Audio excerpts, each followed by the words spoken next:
El 3 de diciembre fue hallado el cuerpo del dirigente shuar José Isidro Tendenza Antún, síndico de la comunidad shuar de Llanúa, del cantón El Pangui, provincia de Zamora Chinchipe, quien había salido de su casa desde el viernes 28 de noviembre a participar en la asamblea convocada por la Asociación Shuar de Bomboiza para tratar temas relacionados con la explotación minera en la provincia. Según sus familiares, José jamás llegó al sitio. Un comunicado de la Confederación de Nacionalidades Indígenas del Ecuador, CONAIE, indica que según versiones de su hijo Jorge Tendenza, en las fotografías presentadas por la policía para el reconocimiento del cadáver pudieron constatar que José Tendenza tenía su cuerpo amarrado con una soga azul. Lo que conocemos es que un señor de la localidad, del sector antes nombrado, divisó un cuerpo en el río y en su canoa fue y lo trajo hacia la orilla.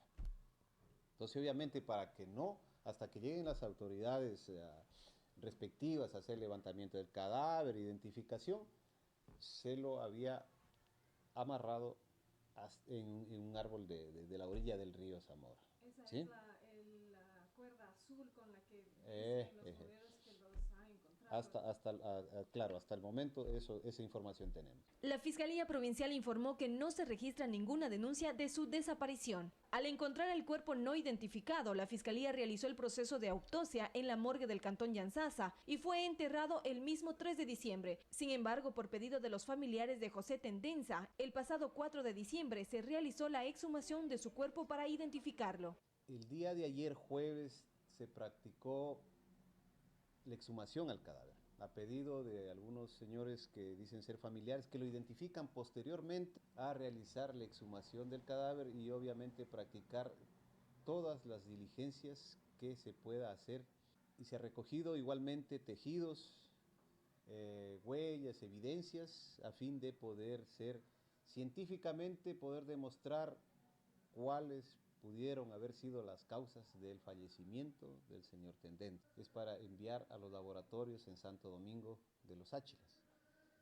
Y luego de los análisis químicos respectivos darán información ellos. Los resultados de estos análisis podrían estar listos dentro de una semana. Entre tanto, el presidente de la Federación Shuar de Zamora Chinchipe, Jorge Chumapi, manifestó que ellos sospechan sobre las causas de su fallecimiento. Hemos liderado precisamente la defensa de tierras y territorios y estamos liderando.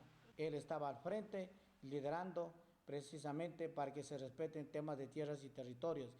Y él ha estado liderando y luchando, confrontando directamente con la empresa Ecuacorriente, porque nunca el proyecto minero fue socializado en ese lugar. No es que el pueblo shuar, no es que la gente shuar de la zona de influencia ha estado en contra del proyecto minero, sino en contra de cómo se ha venido manejando y se ha querido imponer sobre esas tierras para que se realice la actividad minera. Nunca fueron consultados. Según el comunicado de la CONAIE, José Tendenza era un reconocido dirigente opuesto a la presencia de la empresa minera en la Amazonía, habiendo actuado en varias acciones judiciales. En este contexto, tenía previsto viajar el 2 de diciembre a Lima para presentar una denuncia en contra de la empresa minera Ecuacorriente ante el Tribunal de Derechos de la Naturaleza en la Cumbre de los Pueblos. Marbelline Toledo, Inunque, Ecuador TV, su televisión pública. Cuando nos volvamos a encontrar, no dejaré de contemplar la madrugada. No habrá más llanto regado sobre... Seguramente un tema complejo lo que hemos visto en la nota de Marbelline Toledo, y un tema tan complejo que es bueno que de todo lado no se difundan falsos rumores y se espere entender cómo se dieron los acontecimientos. Porque eso de hacer circular falsos rumores que no tienen prueba pueden desatar reacciones que después pueden generar en otros actos de violencia que no queremos que sucedan, ¿verdad? Y ojalá pues que las investigaciones arrojen los resultados necesarios. Pero ahora tengo otro invitado el día de hoy aquí en Inunque, nuestra tierra. Está conmigo Arturo Mejía. Él es el director general del Servicio de Gestión Inmobiliaria del Sector Público Inmobiliar.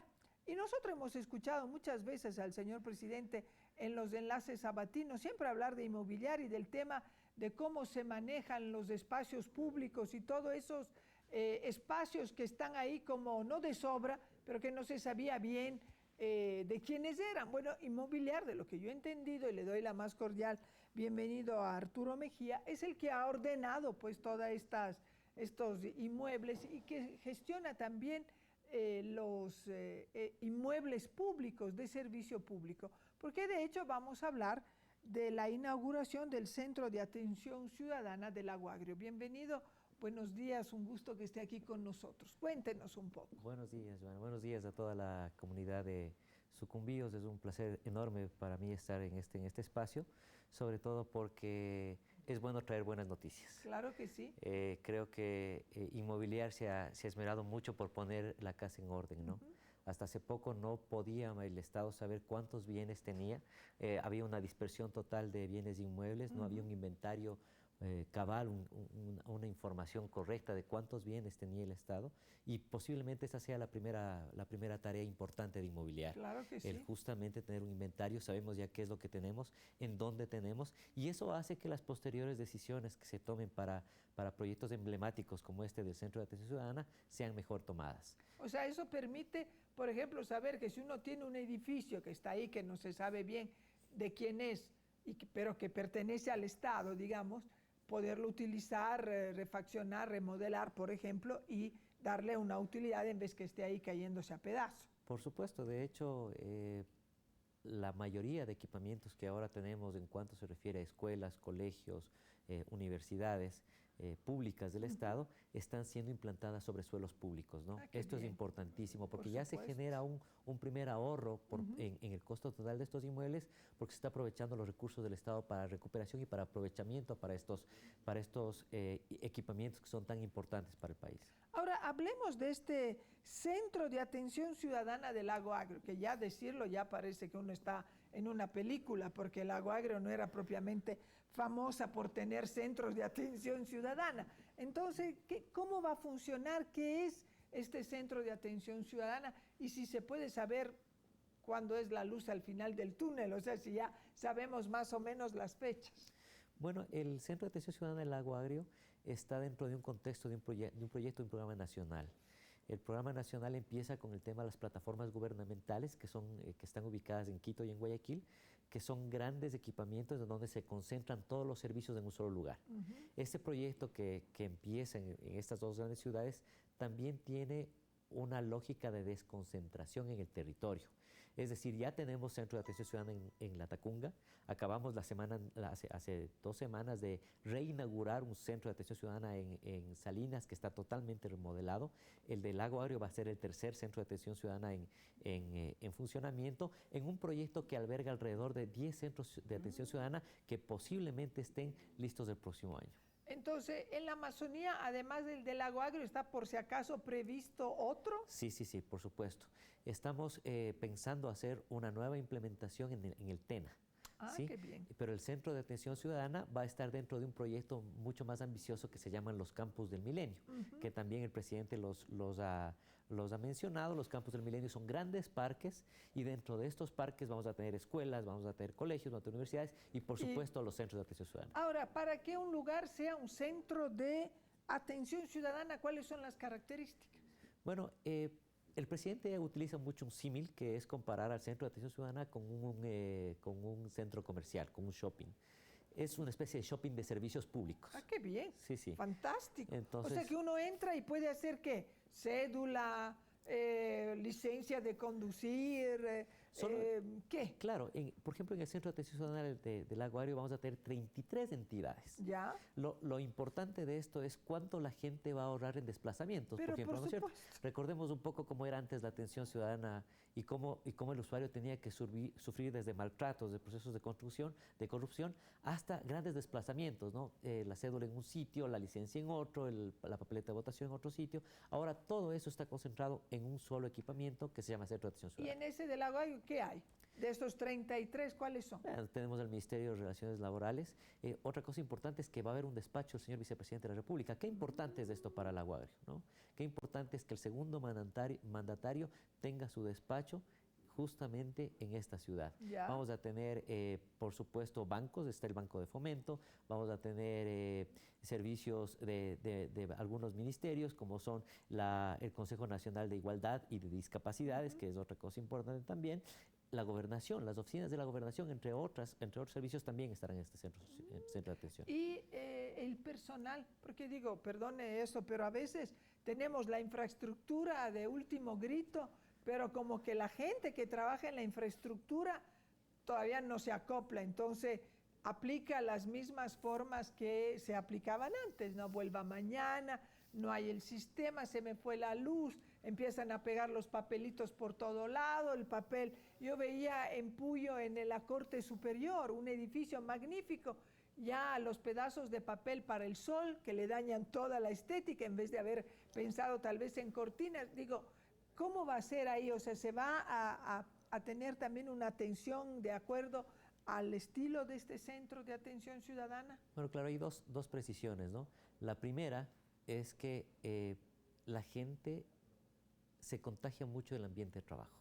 Claro. El tema no es solamente una mejora para los usuarios, también es para los funcionarios. Claro que en el momento sí. que nosotros tenemos un entorno adecuado, créame que las actitudes también cambian. Obviamente, con el Ministerio de Relaciones Laborales tenemos un proyecto constante de mejora del talento y del recurso humano, ¿no?